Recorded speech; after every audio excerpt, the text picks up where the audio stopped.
In this lesson, you will be learning about rocks and minerals, why studying them is important, and the three basic types of rocks. With this background, you will be ready to take a deeper dive into the world of rocks on your field trip. So, what is the difference between a rock and a mineral? People often confuse these two. Well, a mineral is a substance that has the same material all the way through it. It often has a regular geometric shape due to its crystal structure. It has specific properties that help identify it, like its chemical composition, hardness, color, and luster, which is how it reflects light. A rock, on the other hand, is a combination of different minerals, so it doesn't have a uniform structure.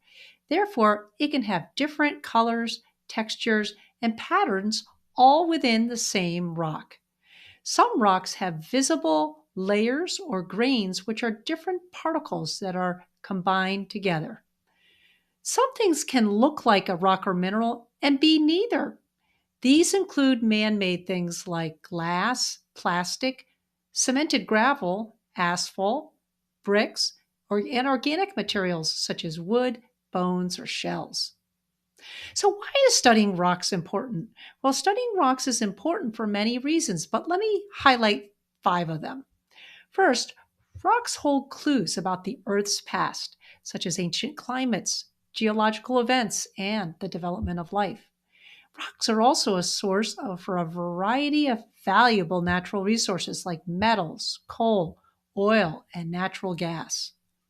Third, rocks help us learn about the movements of the Earth's crust, which is important for understanding and predicting earthquakes and volcanic eruptions. They also reveal information about past environmental conditions, helping us to understand how the climate has changed over time and what might happen in the future. Finally, different rocks are useful for various construction projects.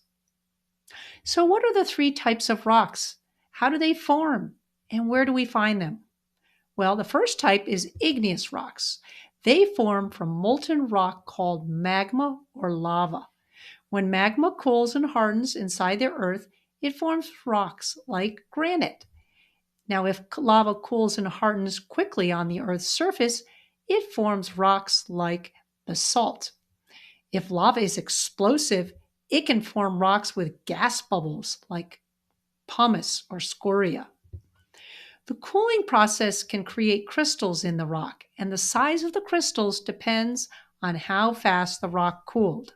So, slow cooling makes large crystals, while fast cooling makes tiny crystals or a glassy texture like obsidian.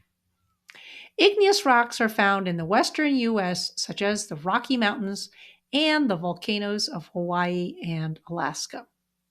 Sedimentary rocks form from particles like sand, pebbles, and shells that settle in layers over time. These particles are carried by water, wind, or ice and accumulate in places like riverbeds, lakes, and oceans. Over many years, the layers get pressed together and cemented to form rocks like sandstone, limestone, and shale. These rocks often have visible layers and can contain fossils from plants and animals that were buried in the sediments. Sedimentary rocks are found in the central U.S., the southeast, and along the coast of the Gulf of Mexico. Metamorphic rocks form from existing rocks that are changed by intense heat and pressure inside the earth. This process, called metamorphism, changes the rock's structure and mineral composition without melting it. For example, when limestone is subjected to heat and pressure, it actually becomes marble. Similarly, shale becomes slate. Metamorphic rocks often have a layered or banded appearance due to the rearrangement of minerals under pressure. Metamorphic rocks are common in the eastern U.S., such as the Appalachian Mountains and New England. So, what is the relationship between these three types of rocks?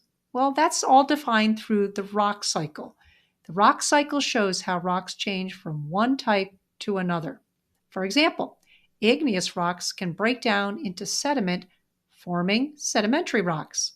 Sedimentary rocks can be buried and changed by heat and pressure into metamorphic rocks, and metamorphic rocks can melt into magma, which cools to form igneous rocks.